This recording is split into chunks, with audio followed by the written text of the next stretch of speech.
इसके पहले कुछ चीजें और पढ़ेंगे। अपने यहाँ पर अंग्रेजों के समय में यहाँ पर लोगों को सजा देने के लिए आईपीसी का उपयोग होता था। आईपीसी, इंडियन पीनियल कोड, इसके तहत लोगों को सजा दिया जाता था और इसमें 511 धाराएं, 511 धाराएं, लेकिन अभी वर्तमान में कम करके 356 रखी गई है। आज भी इन धाराओं का प्रयोग 1860 में आया था आईपीसी, आज भी इन धाराओं का प्रयोग किया जाता है लोगों को सजा देने में। लेकिन भारत सरकार ने अपने लिए भी कुछ बनाया है, उसका नाम है CrPC. CrPC criminal procedure code है। ये आया था 1973 में। इसमें 533 धाराएं हैं और इसका प्रयोग आज ज्यादा होता है, लेकिन इसका भी प्रयोग करते हैं। ध्यान रखना, संविधान के नियम के हिसाब से किसी को सजा नहीं, संविधान में कहीं सजा की बात हुई नहीं है। जैसे ये दोनों किताब आईपीसी कोड और सीआरपीसी कोड हमारे यहाँ पर लोगों को सजा देने के लिए प्रयोग किया जाता है। अनुच्छेद 72 के तहत राष्ट्रपति को पावर है, वो किसी की सजा को माफ कर सकता है, लेकिन उसमें यह नहीं दिया गया है किसी को किस गलती के लिए कितनी सजा दी जाएगी, किसको किस गलती के लिए, चोरी के लिए, रेप के लिए, जो भी सजाएं हैं वो संविधान में कहीं नहीं वर्णन है।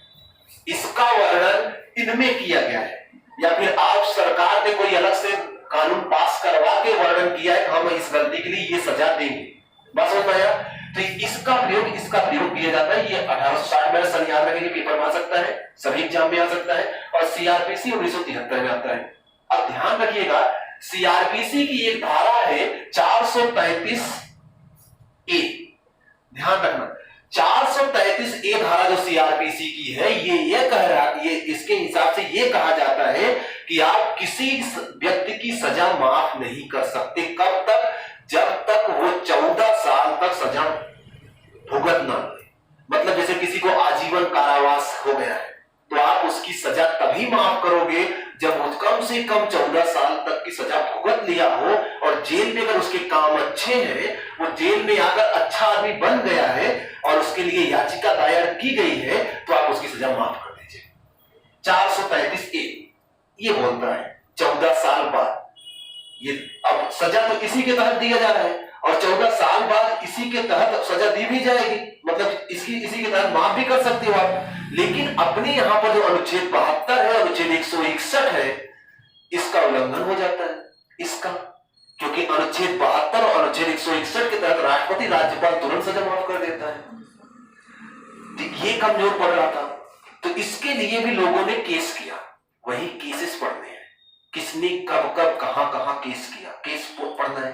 दूसरी बात, किसी को सजा देने में टाइम लग जाता है। लोग कई साल तक, ऐसे कई 10 साल 15 साल तक वेट कर रहे होते, कब हमको फांसी दी जाएगी, कब हमको फांसी के चक्कर में काफी देर तक ऐसे जिंदगी उलझी रहती है। तो ऐसे में अनुच्छेद 21 जो जीवन गरिमापूर्ण जीवन जीने का अधिकार, उसका उल्लंघन हो जाता है। तो कुछ लोगों ने उसके लिए भी केस किया, उसका भी केस हमें पढ़ना है। और कुछ लोगों ने इसलिए भी केस किया कि जब फांसी हो जा रही है तो आप तुरंत फांसी क्यों नहीं दे देते, टाइम क्यों लेते हो? तो उसमें भी सरकार ने कहा था, कोर्ट ने कहा था 3 महीने ज्यादा लेट नहीं होना चाहिए, फांसी दे देना चाहिए। कुछ लोगों ने यह भी तर्क दिया कि जब किसी को आप, जैसे मान लो किसी को फांसी हो गई, उसने दया याचिका दायर किया, दया याचिका खारिज हो गई, खारिज होते ही फांसी पे लटका दोगे तो हो सकता है वो आदमी मानसिक रूप से तैयार ना हो फांसी पे लटकने के लिए, इसलिए उसको कुछ टाइम दीजिए। तो उसकी भी बात हुई कि अगर किसी की दया याचिका खारिज हो जाए तो उसको कब फांसी पे लटकाया जाए, कितने दिन बाद लटकाया जाए। तो ये तमाम केस आए जिसमें आपको बहुत कुछ जानने को भी मिलेगा। तो आज हम कुछ केसेस पहले केसेस पढ़ेंगे, फिर हम ये पढ़ेंगे कि राष्ट्रपति किसकी सजा कब कब माफ कर सकता है और कैसे माफ कर सकता है। तो शुरुआत हम कहां से करेंगे? केसों से करेंगे, ठीक है। तो हेडिंग करेंगे आप, चलिए हेडिंग करिए, लिखना न्यायिक मुद्दे। न्यायिक मुद्दे किसी की सजा से संबंधित, किसी की सजा से संबंधित, न्यायिक मुद्दे किसी के सजा से संबंधित। अब ये जो हम पढ़ेंगे यहाँ 2-3 केस पढ़ेंगे जो कि पेपर में आए हुए हैं या फिर आ सकते हैं, क्योंकि आप तो लगभग पीसीएस लेवल तक का तैयार कर रहे हो, तो आपको हर जगह से पता हो जाए किसी के सजा से संबंधित न्यायिक मुद्दे हमें पढ़ना है। पहला केस लिखेंगे आप, केस का नाम है शेर सिंह केस 1983। शेर सिंह केस 1983। इन्होंने 1983 में सुप्रीम कोर्ट में केस किया था कि अगर आपको किसी को सजा देना है तो काहे इतना लेट करते हो, जब देना सजा दे दो, किसी को इतना उलझा के मत रखो। तो इस केस में सुप्रीम कोर्ट ने एक आदेश जारी किया, डैश करके लिखे इसमें, लेकिन सरकार ने ध्यान नहीं दिया। जरूरी नहीं सुप्रीम कोर्ट जितना आदेश जारी करे सारी सरकार पूरी तरह से पूरा ही कर दे, लेकिन इसमें यह निर्णय आया कि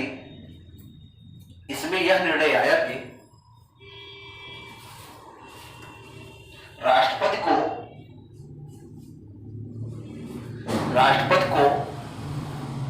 क्षमा याचिकाओं को, इसमें यह निर्णय आया कि राष्ट्रपति को क्षमा याचिकाओं को 3 महीने के अंदर निपटा देना चाहिए। अब ये नहीं कि चलो क्षमा याचिका आई है, किसी को फांसी देना है और राष्ट्रपति साहब उसको रख के बैठे हैं, कुछ कर ही नहीं रहे हैं। राष्ट्रपति को क्षमा याचिकाओं को 3 महीने के अंदर निपटा लेना चाहिए, अर्थात ज्यादा देर नहीं करनी चाहिए। 3 महीने बहुत लंबा समय होता है, लेकिन उसके बाद के केसेस पढ़ोगे तो राष्ट्रपति बहुत लेट कर देते हैं। 3 महीने के अंदर निपटा लेना चाहिए।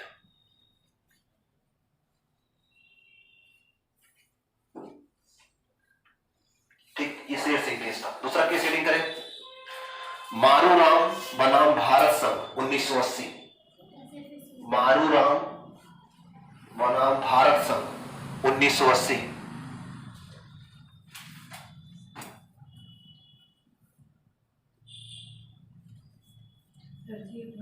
मारूराम बनाम भारत संघ केस है ये, 1980 में आया था।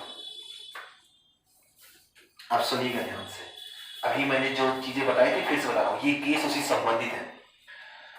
अनुच्छेद 161 और अनुच्छेद 72 के तहत राष्ट्रपति को यह पावर दिया गया है कि आप किसी की सजा को माफ कर सकते हो। कैसी भी सजा हो, आप एकदम से माफ कर सकते हो, कम कर सकते हो, कुछ भी कर सकते हो, पावर दिया गया है। अब वो जो धारा सीआरपीसी की धारा जो 433A है, इसमें ये बोला गया है कि किसी की सजा आप 14 साल के बाद ही कम कर सकते हो, उसके पहले नहीं कम कर सकते।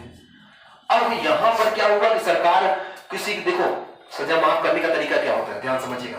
अगर किसी की सजा माफ करवानी है किसी भी व्यक्ति की, तो वह व्यक्ति सबसे पहले कोशिश करता है कि अपने राज्य में वो बात कर ले।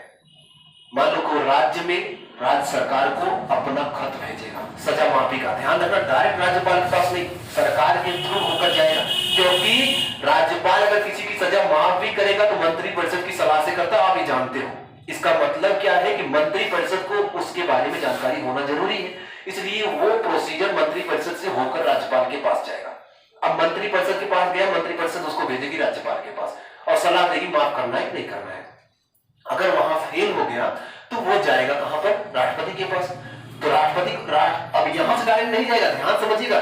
जैसे मान लो कि ए नाम का कोई व्यक्ति है, उसको फांसी की सजा हो गई है, तो वो राज्यपाल के पास भेजना चाहेगा अपनी क्षमा याचिका, अनुच्छेद 161 के तहत वो माफ कर सकता है राज्यपाल। तो वो पहले राज्य सरकार को भेजेगा, राज्य सरकार उसको पढ़ेगा पूरा और वो जानना चाहेगा क्यों ये माफी मांग रहा है। उसके बाद वो राज्यपाल को भेजेगा, राज्यपाल ने मान लो माफ नहीं किया तो वो याचिका वापस आएगी, वो फिर से याचिका दायर करेगा राष्ट्रपति को, तब ये होगा केंद्र सरकार को देख के तब जाएगा, मतलब कि मंत्रिपरिषद जो केंद्र सरकार वाली है उसके पास जाएगा, फिर वहां से राष्ट्रपति के पास जाएगा। उसने भी खारिज किया तब जाकर उसको सजा मिल सकती है। तो मतलब ये है कि अगर किसी को आज फांसी हुई और कल को क्षमा याचिका दायर कर दिया तो हो सकता है राष्ट्रपति उसको माफ कर दे, हो सकता है। लेकिन सीआरपीसी की धारा 433A में ये बोला गया है किसी की सजा 14 साल से के बाद ही माफ की जा सकती है, उसके पहले नहीं की जा सकती है। तो ये मारूराम ने केस किया कथा 1980 में कि हम समझ नहीं पा रहे आप लोग कैसा नियम बनाए हो, एक किताब आपको बोल दी तुरंत माफ करवा दो, एक किताब आपकी बोल दी नहीं आप 14 साल के बाद करवाओगे, क्या माने बताएं हमको। तो मारूराम केस में सुप्रीम कोर्ट ने यह निर्णय दिया कि ये अनुच्छेद 161 और अनुच्छेद 72 के तहत जो माफी दी जाती है वो इसके तहत नहीं आएगी। मतलब कि ये इसका उल्लंघन नहीं माना जाएगा, वो अलग है, वो राष्ट्रपति या राज्यपाल की एक्स्ट्रा पावर्स है, न्यायिक पावर है, उसके तहत कर रहे हैं, वो इसका उल्लंघन नहीं माना जाएगा। लेकिन यही एक बात और आया कि अनुच्छेद 14 के तहत सब समान है, समानता का अधिकार है, तो कुछ लोगों को आप क्यों छोड़ दे रहे हो? अगर माफ करना है सबको माफ करो, नहीं किसी को मत माफ करो। अगर जैसे किसी को किसी का रेप केस में माफी मिल गई और किसी को रेप केस में आप फांसी पर लटका रहे, क्यों कर रहे हो ऐसा? तो अनुच्छेद 14 का उल्लंघन हो रहा है। तो अनुच्छेद 14, अनुच्छेद 72, अनुच्छेद 61 ये इसके उल्लंघन में आ रहे थे। तो ध्यान रखना, कभी इससे जोड़ के पूछा जाए तो आपके दिमाग होना चाहिए 433 से कौन कौन से अनुच्छेद उल्लंघित हो रहे थे, फिर कौन कौन से अनुच्छेद 433 में प्रभाव डाल रहे थे।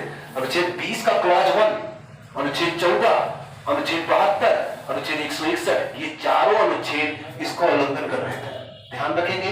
तो ये इसी में ये क्लियर हुआ, इसी केस में ये क्लियर हुआ कि ये सारे अनुच्छेद इसका उल्लंघन नहीं करते, ये इनके बाहर है मानवराम के 1980 में। ठीक है, तो आप इसमें थोड़ा सा नोट करेंगे, लिखिएगा लिखिएगा। सीआरपीसी की धारा, CrPC code of criminal procedure, पूरा नाम भी लिख लीजिएगा, CrPC code of criminal procedure, code of criminal procedure 1973 कब आया था ये भी जानते हैं आप? एग्जाम की तैयारी कर रहे हैं, आ सकता है पेपर में। Code of criminal procedure 1973, question लिखना 533 धारा है, इसमें कितनी धाराएं हैं? 533, यही कंप्लीट कर देते हैं इसको। समझ पा रहे हो? नहीं समझ पा रहे हो? अब लिखिएगा सीआरपीसी की धारा, कोड ऑफ क्रिमिनल प्रोसीजर, उसको क्वेश्चन बंद कर दीजिए। ठीक है, लिखना 433 ए के अनुसार, 433 ए के अनुसार किसी भी व्यक्ति की सजा 14 साल बाद ही माफ की जा सकती है, मंत्री परिषद की सलाह पर, अपने मन से नहीं। ये भी ध्यान रखेंगे, अपने मन से नहीं, राष्ट्रपति की ये स्वविवेकी पावर नहीं है।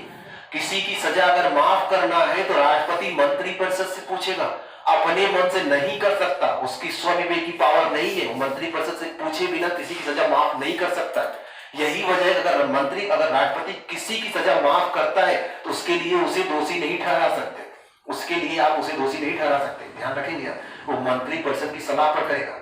ठीक है, क्लियर? किंतु अनुच्छेद 14, किंतु अनुच्छेद 14, 20 क्लॉज 1, किंतु अनुच्छेद 14, 20 क्लॉज 1, 72 और 161, ये सारे अनुच्छेद आप पढ़े हो, इस धारा को प्रभावित कर रहे थे। अतः इस केस में यह निर्णय दिया गया कि ये चारों अनुच्छेद इस धारा, ये चारों अनुच्छेद इस धारा का उल्लंघन नहीं करते,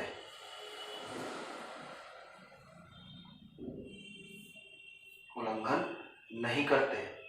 अतः किसी को भी 14 साल से पहले मुक्त किया जा सकता है या पेरोल पर छोड़ा जा सकता है। पेरोल समझते हो आप लोगों में? कोई पेरोल जानता है? पैसा नहीं जानते? पेरोल इतनी मूवियां देखते हो तब भी पेरोल शब्द नहीं सुने हो? जमानत कुछ लोग कुछ समय के लिए छोड़ दिए, जमानत रहती है, कुछ समय के लिए जाइए भाई आप घूम डाल लीजिए जहां जाना चाहिए, 1 महीने 2 महीने के लिए छुट्टी दे देते हैं, वापस फिर से जेल में रहेगा, जमानत में रिहा रहते हैं। ठीक है, फिर वापस आ जाते हैं पेरोल पे कुछ समय। जैसे अगर आपको याद होगा कि संजय दत्त को जेल जब हुई थी, वो जेल में थे तो उस समय पुलिसगिरी की शायद शूटिंग कर रहे थे, तो डायरेक्टर ने याचिका लगाया कि मेरा करोड़ों का ये प्रोजेक्ट है रुक जाएगा, कुछ समय के लिए इनको छुट्टी दे दीजिए, जैसे ही मेरा काम पूरा हो जाएगा आप वापस इनको जेल ले जाइएगा। तो उनको पेरोल पे छोड़ा गया था, चाहिए भाई आप शूटिंग करके आइए। सोचो कितनी अच्छी अच्छी व्यवस्था है। जब आप फिल्म बना के आओ, हीरो बन के आओ, फिर से आप विलन बन जाओ। सलमान खान को भी ऐसे छोड़ा गया था, वो जब वो नो एंट्री मूवी आई थी उसकी जब शूटिंग कर रहे थे उसमें पेरोल पे छोड़े गए थे। तो ऐसे ही आपके यहाँ भी कोई क्रिमिनल होगा जो जेल में गया होगा, उसको 10 साल की सजा हुई होगी, बीच में वो 2-4 महीने के छूट छूट के आता होगा, पेरोल पे छोड़े जाते हैं। होगी आपके आसपास? नहीं देखते हो? अब आसपास नहीं है तो ऐसा करो, कुछ कांड आप भी कर लो, जेल में जाओ, तब आपको छुट्टी मिल जाएगी, कुछ दिन पता चलेगा। तो सर इस टाइम पे राम रहीम छोड़े गए। राम रहीम छोड़े गए? देख लो, राम रहीम छोड़े गए। आसाराम बेचारे अभी तक नहीं छोटे हैं, उनको भी छोड़ना चाहिए था। सर 2 साल में 5 बार आ चुके हैं। तो आपके पास पावर, वकील जितना ताकतवर छुट्टी उतनी ज्यादा, वकील जितना कमजोर छुट्टी उतना कम। वकील मजबूत होना चाहिए। राम जेठमलानी का नाम सुने हो? एक एक हेयरिंग का करोड़ों रुपया लेते हैं। सुप्रीम कोर्ट के वकील है राम जेठमलानी, बहुत तगड़े वकील है। अगर किसी का केस ले लिए समझ जितवा के छोड़ेंगे, वो सही कर देंगे। वकील का काम क्या है? गलत को सही करना, सही को गलत करना, यही तो करते हैं ना। अगर वो उनको मौका मिले ना, तो वो आप Jolly L L B movie देखिए, उसमें बोलता है अगर मैं इसको एक दिन भी छोड़ दूंगा, इसको कल को इसको शाहरुख खान सिद्ध कर देंगे और आपको मानना पड़ेगा यही शाहरुख खान है। ऐसे नहीं है बताएंगे ना। तो वकील बहुत खतरनाक होता है, जितना पढ़ा लिखा वकील उतना खतरनाक होता है। और सुप्रीम कोर्ट के वकील से इसलिए कोई पंगा नहीं लेता है, नहीं तो इतनी धाराएं जानता है कि कुछ भी कर देगा। ठीक है, तो यहाँ पर ये नियम है। वही एक लाइन और लिख लेना, भारत में, इसमें 2-3 आपके जीएस क्वेश्चन भी है, ध्यान रखना, सीआरपीसी और आईपीसी। भारत में आईपीसी के तहत भी सजा दी जाती है, जो 1860 में बनी थी।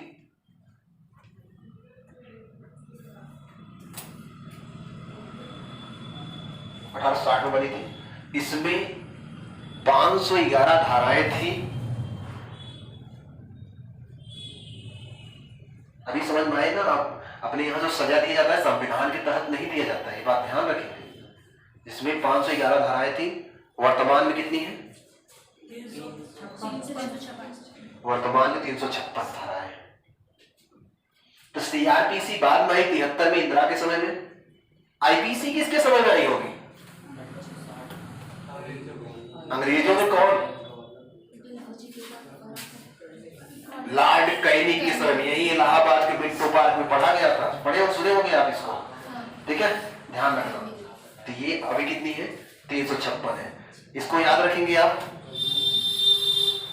चले, तो ये मरुनम के समझ में मोटा मोटा क्या है इसमें मोटा मोटा ये है कि इस तहत, इसके तहत जो माफी मिलती है 72 के तहत और 161 के तहत, वो 433 का उल्लंघन नहीं है।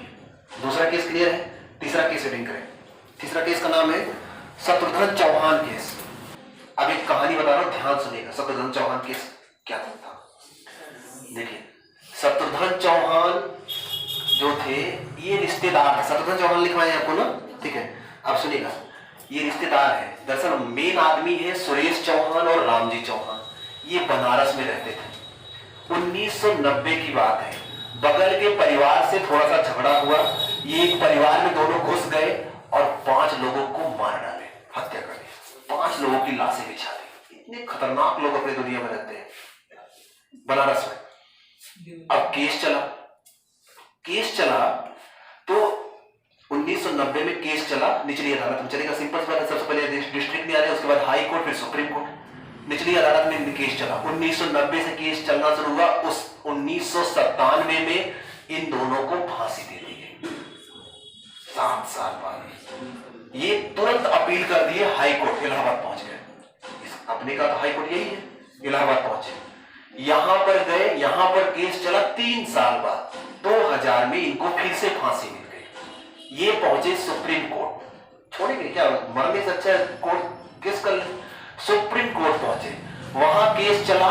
उधर थोड़ा जल्दी हो जाता है। 2001 में वहां भी इनको फांसी दे दी गई। तो मतलब ये देखो, बार बार फांसी नहीं देते। क्या होता है प्रोसीजर समझिए। जैसे मान लीजिए कि इनका केस निचली अदालत में चला, पूरा लिस्ट, पूरा ब्यौरा तैयार की, कौन कौन सा काम हुआ, क्या क्या। अब बार बार सब अपना कागज थोड़ी बनाएंगे। इन्होंने फांसी दिया, ये जब हाई कोर्ट में अपील करेंगे तो हाई कोर्ट वो सारा कागज मंगवाएगा निचली अदालत से, भाई क्या केस था, क्या क्या आपने तैयार किया, मुझे दीजिए, देखूं मैं भी। तो वही पूरा कागज उठा के दे दिए हाई कोर्ट को। तो हाई कोर्ट उसकी कॉपी अपने यहां से रखे, उसकी कुछ चीजें निकाल के हाई कोर्ट दे दी, बाकी हाई कोर्ट अपना सबूत इकट्ठा करवाएगा। हाई कोर्ट ने फांसी दिया, फिर वहीं से कुछ कागज चला गया सुप्रीम कोर्ट, वहां भी उसने देखा, उसने फांसी दे दिया। मतलब मेन कागज, ज्यादातर सबूत यहाँ डिस्ट्रिक्ट न्यायालय में थे, सब नहीं गया था। जब वहां सजा मिल गया तो ये लोग क्या किए, एक दया याचिका तैयार करवाए 2001 के बाद, एक दया याचिका तैयार करवाए और राज्यपाल को भेज दिए 2001 में। राज्यपाल को जब भेजे तो राज्यपाल के पास जाने से पहले राज्य सरकार के पास जाएगा, राज्य सरकार ने पूरा पढ़ा, राज्यपाल के पास प्रेषित कर दिया, राज्यपाल उसको पढ़े, खारिज कर दिए, दया याचिका नामंजूर कर दिया। उसके बाद वो लोग फिर से दया याचिका तैयार करवाए और भेज दिए राष्ट्रपति के पास। राष्ट्रपति भी उसको पढ़ता, उसके पहले वो जाएगा केंद्र सरकार के पास, केंद्र सरकार से होकर जाएगा। उस समय कौन रहा होगा केंद्र सरकार में 2001 में? अटल बिहारी वाजपेयी। और 2001 में यूपी में कौन रहा होगा? शायद मायावती। दोनों जगह खतरनाक नेता है ईमानदारी के मामले में।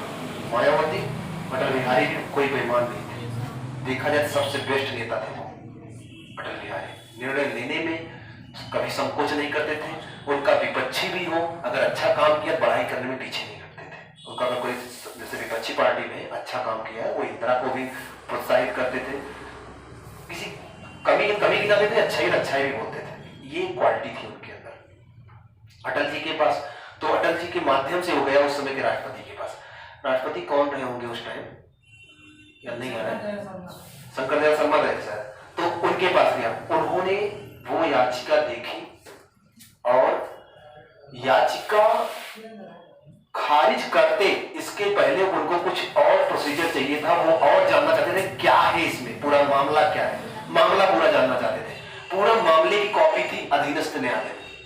अधीनस्थ न्यायालय में ये लोग, इन लोगों को बोला गया पूरा मामले की कॉपी पहुंचाएंगे। ये लोग अधीनस्थ न्यायालय पहुंचे, अधीनस्थ न्यायालय में रिपोर्ट अपनी लगाई, तो वहां से अब ये थोड़ी लेकर थोड़ी जाएंगे, वहां से बता देगा भाई वहां पहुंचाइए कोर्ट के पास, मतलब राष्ट्रपति के पास पहुंचाइए। तो ये लोग वहां बोले, लेकिन अधिकारी इतने नालायक थे कि उन्होंने उसको ध्यान ही नहीं दिया, इग्नोर कर दिया, इन दोनों को जेल में डाल दिया। 1 साल बीता, गया ही नहीं, 2 साल बीता, गया ही नहीं, 3 साल बीता, गया ही नहीं, 4 साल, 5 साल, 6 साल, 7 साल, 1 से 11 आ गया 2011।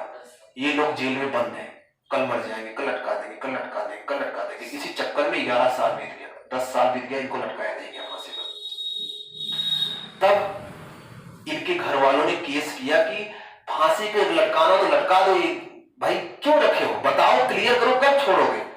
तो ये लोग सुप्रीम कोर्ट में फिर से अपील किए। तो वहां से राष्ट्रपति के पास बात गई कि जब राष्ट्रपति के पास याचिका गई तो राष्ट्रपति क्यों कुछ नहीं बोल, राष्ट्रपति बोले हम मंगाए कागजात ही नहीं आया मेरे पास, मतलब जो था मंगाया था नहीं आया है। जब जांच पड़ताल की गई तब उसके बाद निर्णय आया कि ये बात बहुत गलत है, किसी को ऐसे इतने दिन लटका कर रखना कि कल लटका देंगे। जीवन जीने का अधिकार का उल्लंघन हुआ, अनुच्छेद 21 का उल्लंघन हुआ। यहाँ पर बहुत सारे नए नियम है और नए नियम के तहत ही इन लोगों की फांसी की सजा माफ कर दी गई और फांसी को उम्र कैद में जेल में कर दिया, ठीक है। और यहीं से 5-6 नए नियम आए जो कि आगे राजीव गांधी के हत्यारों पर लागू हो गया।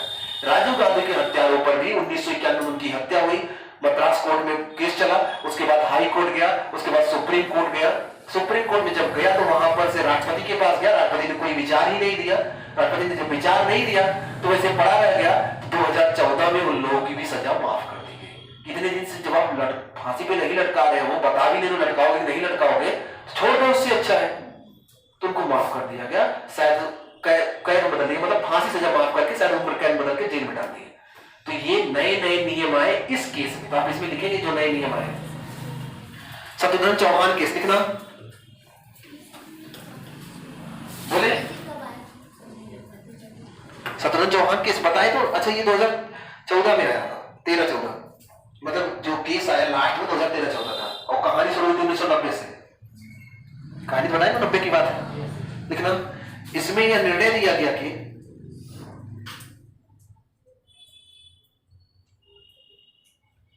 मृत्युदंड के मामले पर, इसमें यह निर्णय दिया गया कि मृत्युदंड के मामले पर राष्ट्रपति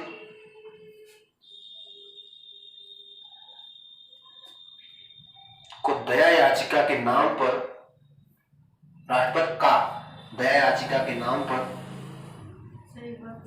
मृत्युदंड के मामले पर राष्ट्रपति का दया याचिका के नाम पर संशय में रखना, दया याचिका के नाम पर संशय में रखना अनुच्छेद 21 का उल्लंघन है। अनुच्छेद 21 क्या है? जीवन जीने का अधिकार। किस तरह का जीवन? गरिमापूर्ण जीवन जीने का अधिकार। मारना हो तो मार डालो ना, सिंपल सी बात है। सुने होंगे घर में जब बहुत कलह होता है, बहुत झगड़ा लड़ाई होता है, तब लोग कहते हैं इससे अच्छा मर ही जाता हूं मैं ना, वो उब जाते हैं। जीवन अच्छा नहीं होता उस टाइम, जब घर में सुख शांति नहीं रहती है, ऐसे लोग फांसी लगा लेते हैं, आत्मदाह कर लेते हैं, आत्महत्या कर लेते हैं ना। सुनते होंगे कि महिला ने अपने 2 बच्चों के साथ फांसी लगाई, सुने होंगे। अभी तो 1 हफ्ते पहले मैं पेपर पढ़ा था। कितने दिन हुआ? 2-3 लड़की मतलब शादी हुई थी?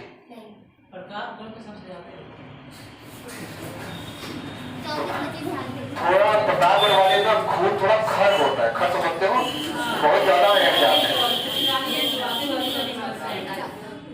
हो सकता है कोई लड़का के टांगा हो, पता नहीं, अभी कुछ आया नहीं। प्रेम प्रसंग रहा होगा।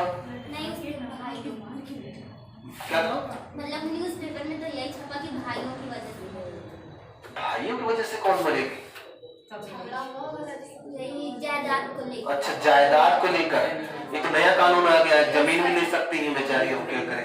उसके घर वाले मतलब उसके दादा उधर शायद दूसरी लड़की के नाम लिख दिए थे, तो उसके भाई लोग मिलकर। हाँ, भाई का मार दे, तब रहेगा बाद मजे की बात। सुनी, सिंपल सी बात है। एक नया कानून आया, इसलिए लड़कियां जल्दी भाई के हिस्से में हिस्सेदारी भी नहीं दिखाती, कब मार दे क्या पता। नहीं तो नया कानून तो दिलवा ही सकता है। ऐसे बहुत सारे केस, अभी मैं 1 हफ्ते पहले पढ़ा था, एक महिला अपने नवजात बच्चे को भी ऐसे फांसी पर लगाई होगी, अपने को भी गर्दन पर लगाई, मर गए। ये तो मान लो सिंपल है। अभी एक केस और आया था, 2007 का एक केस था, निठारी कांड, सुने थे? निठारी कांड, दिल्ली के पास एक गांव है निठारी, वहां पर एक करोड़पति आदमी रहता था अपने नौकर के साथ, फैमिली कहीं और रहती थी। उसका एक हॉस्टल था, होटल था बड़ा सा, उसमें ऊपर वाले बिल्डिंग हो रहा था, नीचे वाला पूरा किराया उठाया था। निठारी नामक गांव में वो होटल था, करोड़पति था, अच्छा खासा पैसा था, रुतबा भी था। फोटो मोबाइल में, मोबाइल वहां है, देखो दिखाते हैं आपको। और देखो दिखने में अच्छा था। वो क्या करता था, आसपास गांव की जो छोटी लड़कियां होती थी उनको बहला फुसला के लाता था, वहां लाता था, उनके साथ रेप करता था। उसके बाद उनका गर्दन काट के, उनको मार के, काट के, उनके लाश के टुकड़ों को उबाल के बगल के नाले में फेंक देता था। और इसना भी बताया था कभी कभी हम लोग खाते भी थे, उस मांस के टुकड़ों को खाते भी थे। 17 लड़कियों को काटा था उसने, 17 बच्चों की जान लिया था। नरपिशाच के नाम से मशहूर है निठारी कांड का वो आदमी, उसे नरपिशाच के नाम से जाना जाता है। 2011 में पकड़ में आया था, 7 से ये काम कर रहा था। एक केस में पकड़ा गया, फिर जांच करने में पता चला उसने 17 लोगों को मारा। वही लड़का वाला याद है आपको, जब एक पकड़ा गया तो पता चला 3 लोगों को और मारा है उसने। ऐसे ऐसे लोग हैं, उसको फांसी सजा हो गई। तो लेकिन उसके मरने पर भी कुछ लोगों ने मोमबत्ती जलाई, पता नहीं कहाँ के लोग होते हैं। लेकिन फांसी मतलब उनका कहने का मतलब ये था किसी को फांसी नहीं होनी चाहिए, अगर आपको मारना है तो उम्र कैद कर दीजिए। लेकिन आप सोचो जो आदमी 17 लोगों को ऐसे मार सकता है, उसको जीवन जीने का क्या अधिकार है? मर जाना चाहिए, मार देना चाहिए, तुरंत मार देना चाहिए। आखिर एक बच्चे की मारने के सोचो, जब गर्दन काटा होगा 17 लोगों को, उसके पहले रेप जैसा घिनौना अपराध करने के बाद, उसके बाद भी उनके मांस को ऐसे नहीं फेंकता था, उबाल के फेंकता था कि पिघल जाए, जल्दी से गल जाए, छोटा हो जाए, ऊपर से फेंक देता था। करोड़पति आदमी है, नौकर के साथ मिलकर करता था, नौकर को भी पकड़ा गया, उसको भी पकड़ा गया। निठारी कांड इतना मशहूर था, आप लोग सुने ही नहीं। तो ऐसे लोगों को माफ नहीं करना चाहिए, लेकिन क्या कर सकते हो। अभी आप सुने होंगे 2 साल, पिछले साल की बात है, शायद 11 लोगों को छोड़ा गया था बीजेपी के कई मंत्रियों ने माला पहना के स्वागत किया था, तो उसमें बड़ा चर्चा में आ गया था। उसमें कुछ रेपिस्ट थे, कुछ कत्ल के जुर्म में थे। तो यही सब है कि ये सब केस जो आया था, इसके बाद बोला गया कि ये इसका उल्लंघन नहीं होगा, छोड़ दीजिए, आप छोड़ना चाहते हो तो वो लोग 10 साल, किसी को आजीवन कारावास मिला है 5 साल में रिहा हो जा रहे हैं। नहीं तो नियम तो ये था 14 साल के पहले रिहा नहीं होना चाहिए। आपको समझ में आ रहा है ना? जो आप सुनते थे किसी को आजीवन कारावास मिला है 14 साल के बाद, क्यों छोड़ देते हैं? कारण यही है, इसमें बोला गया अगर आप किसी के अच्छे कर्मों को जब छोड़ना चाहते हो तो धारा 433(1) कहता है कि 14 साल बाद आप छोड़ सकते हो। तो किसी को 20 साल की सजा मिली तो उसे 15 साल में छोड़ देंगे, कोई दिक्कत नहीं है। लेकिन अब तो आ गया 20 साल सजा, वो 5 साल में छोड़ देंगे। हो गया? क्या लिखा है आपको यहाँ पर? ठीक है, आगे अलग से लिखना। इसी के साथ कोर्ट ने कुछ और नियम भी बताए, जैसे जल्दी जल्दी थोड़ी देर लिखिए। इसी के साथ कोर्ट ने, 1:30 बज गया पता नहीं चला, कोर्ट ने कुछ और नियम भी बताए, जैसे यदि किसी की दया याचिका खारिज होती है तो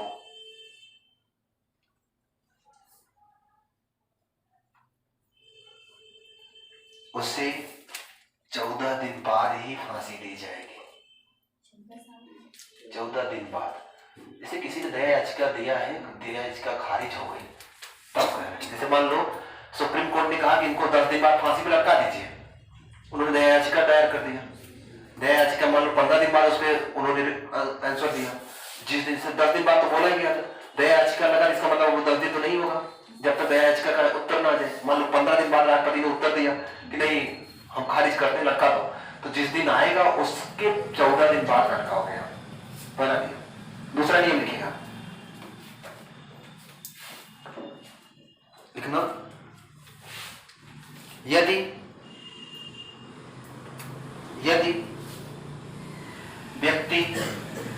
व्यक्ति मानसिक रूप से विकलांग है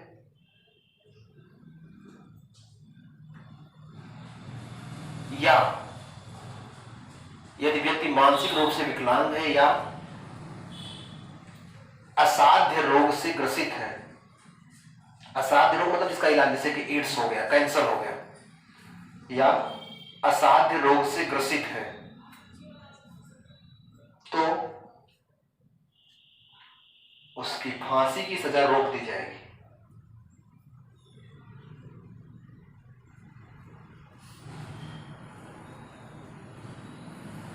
ध्यान रखेंगे एक बात, यही 2 कारण है। अब ये नहीं है कि कल को फांसी होने वाली, आज आप पैर जेल के उसमें डाल के तोड़ लिए, प्लास्टर लगा के फांसी पे लटकाएंगे। ध्यान रखना, छोड़ेंगे नहीं। बुखार हुआ है तब भी फांसी पे लटकाएंगे। केवल 2 ही कंडीशन है, या तो मानसिक रूप से विकलांग हो या फिर कोई ऐसा रोग हुआ है जिसका इलाज ना हो, जैसे कैंसर का इलाज नहीं है, एड्स का इलाज नहीं है, तो आपको फांसी पे नहीं लटकाया जाएगा, क्योंकि अब तो मर ही जाओगे। ठीक है? और याद रखेंगे और एक नियम था, गर्भवती, लिख लो, गर्भवती महिला को भी फांसी पे नहीं लटकाया जाएगा।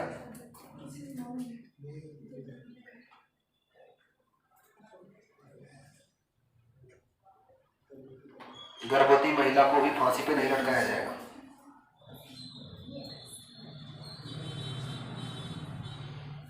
एक नियम और है जो कि पहले, ये सब नियम तब आए थे, उसके पहले कोई नियम नहीं था। एक नियम और लिखना, मरने वाले के परिवार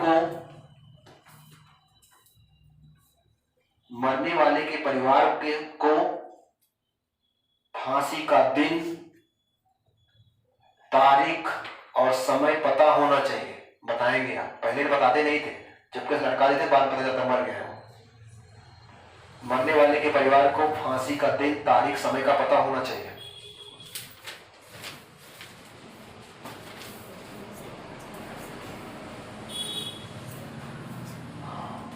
वो क्या, कौन सा केस था ये? इस केस में काफी कुछ चेंजेस किया।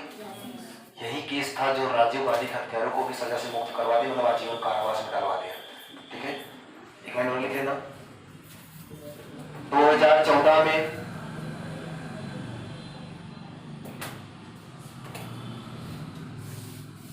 राजीव गांधी केस के हत्यारों को, राजीव गांधी के हत्यारों के हुकूमत 2014 में राजीव गांधी के हत्यारों के फांसी की सजा को माफ कर दिया गया। सोचो 91 में आप किसी को फांसी दे रहे हो, मान लो 93 में ही दिए हो गए, कितना दिन हो गया? 14 तक आपने उनको फांसी नहीं दी, कितना दिन हो गया? 7 इधर, लगभग 21 साल तक वो लोग वेट कर रहे हैं कि आज फांसी हो जाएगी, कल फांसी हो जाएगी ना, उल्लंघन हो रहा है, इसीलिए माफ कर दिया गया। काफी चेंजेस हो गए हैं, बदलाव काफी हो गया है, ध्यान रखिए। ठीक, एक केस और है, खत्म कर लेते हैं, कल पढ़ेंगे उसके बारे में। हेडिंग कर लो, लास्ट केस है